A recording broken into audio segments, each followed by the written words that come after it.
Good morning everyone. Now, going to discuss to you all about organizing speech.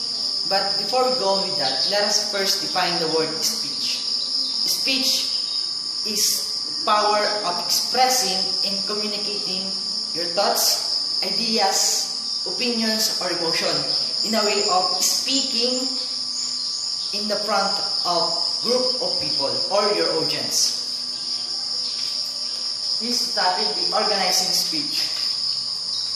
If you are given a task to have a speech and you don't know what you're going to do or where you're going to start, of course it's frightening.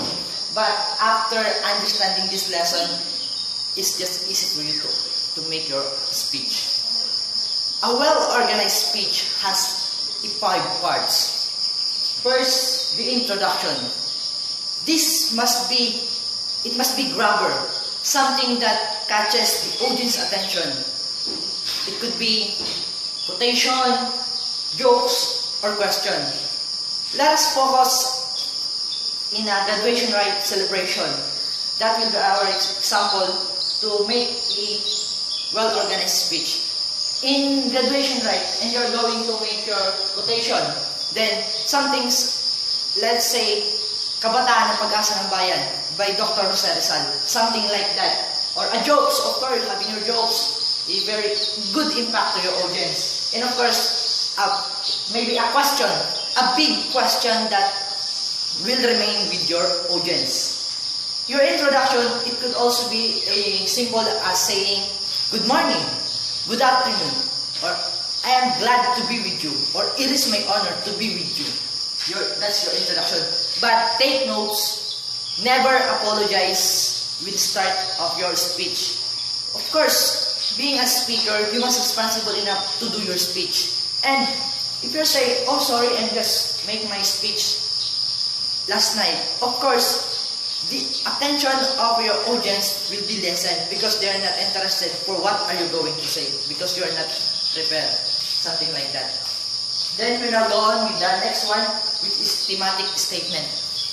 Thematic statement, it is you're going to fill in, or you're going to fill in or you're going to say what are you going to talk about and why.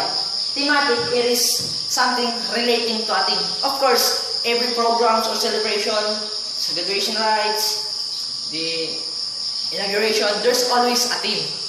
Okay, in graduation rite, last year the theme is kabataan mula sa tagapagdala sa kaunlaran sa bansang Pilipinas. Of course, and in this thematic statement, all of going to say are always or has a connection with the theme. That is your thematic statement. Relate with that theme. The next one is the body of the speech.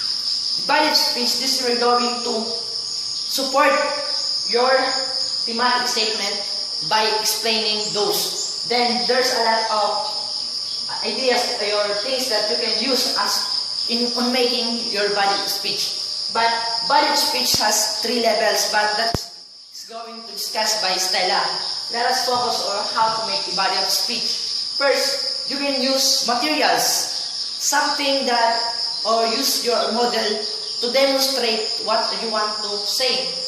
Same as Jim Cathcart said, a speech uses an acorn to represent how to be independent student, and that is also a body of speech. Also, you can use a personal experiences. Let's say that I am now a professional, then I'm going to speak with the front of audience or graduates. Then, as a professional, I'm going to tell them when or how did I start before I reach that level of being a successful one. The personal experiences. Also, using example.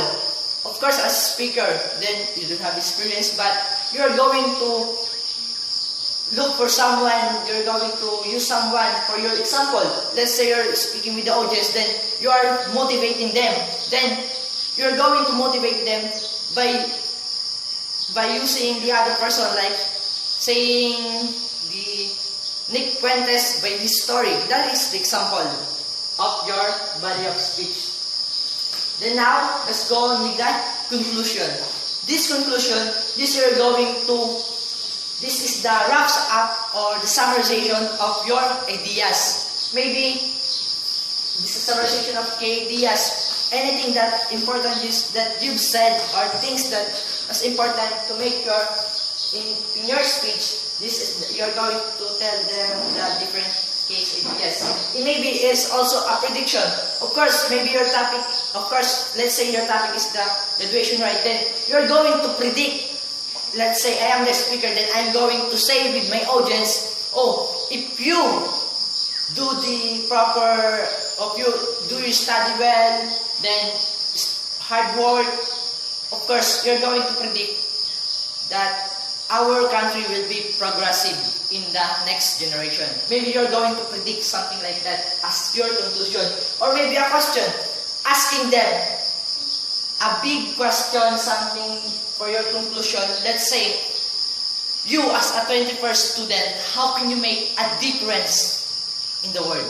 Something like that, a question. Or maybe a challenge. Or call of action. Challenge. You're making challenge. Or how can you make that anything? How can you make things possible? You're going to challenge your audience as your conclusion, and also a call of action. Maybe your topic is environmental problem. Then you're having a call of action with those officials or higher position to have a call of action. Are going to act with a particular situation, and that is your conclusion. Now let's go with a closure statement. This is the how you're going to end up your speech. But how can you make your speech well? This is where you're going to tell the simple or one sentence raps or stands with no rambling, or your lasting word or your one word will a lasting impression to your audience. Let's say you will make your closure statement very, very good by telling that all of that coming from your heart. Because once you have your closure statement, maybe your audience will know the essence of your main topics. But always remember that you're going to make your closure statement coming from your heart. You can also simple as saying, good morning again, then thank you. Then something that after leaving the front of the stage, they will be emotional and they will remember you to say that. Maybe you leave a quotation, something like that, as your closure statement. Then we have of course, having a well-organized speech, of course, your information must be organized also, the information. First, there's a 3 organization of your information. First, the chronological. This is the chronological organization. This is something that in pattern or in timeline. Of course, you're going to tell with your audience the life before until now. Of course, you're going to start the life before up to the present, and that is the organization by the timeline.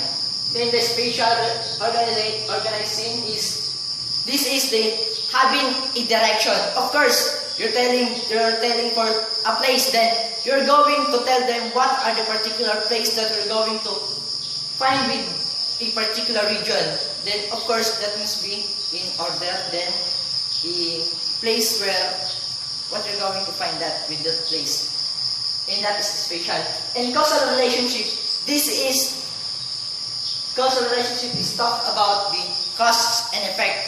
Maybe you're going to tell them, oh, this is the cause. Oh, why is the words now going warm because of cutting down trees? Then the effects, then destruction. Maybe advantages or disadvantages. That is your organizing information.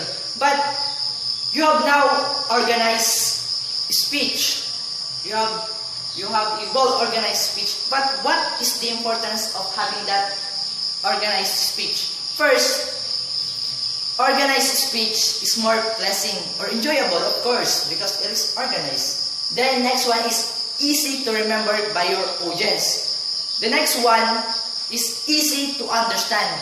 And of course, it's add credibility to both speaker and the speech itself. And it's also help more persuasive. Of course, being as a speaker, you're going to persuade that because you have a high credibility with your audience. And that is my report about organizing speech. Next one is Stella for travel of body of speech. If you're going to organize your speech, they should have 3 levels. First is the main idea, or the central purpose of the speech. Having a main idea allows you to immediately focus your speech. In a main idea, you need to think about what you want the audience to walk away with, and how can you organize your speech to ensure that your audience will understand your speech. And once you decided what is your main idea, you should think the smaller pieces of idea that is your main points.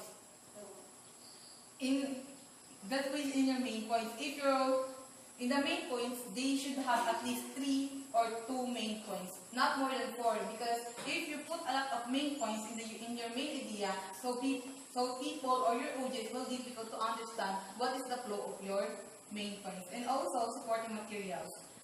This will add credibility to your speech. And supporting materials like example, statistic, testimony, or narrative that back your claims. And supporting materials help us to illustrate ideas. So you need to illustrate your ideas to the others or to your audience to make your speech easier to understand your audience. And supporting materials, clarifying ideas. You need to clarify your ideas in your audience. So if you're going to give an idea in your speech, so you need to clarify it because some ideas is difficult to get across. And also supporting materials adding interest in your speech. If you're going to put an evidence in your speech, so people will be interesting to listen to your speech.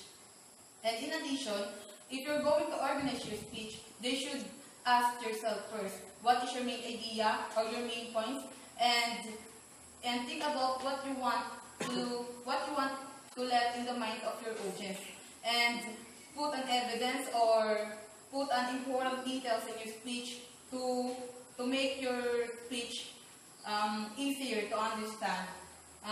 Thank you guys.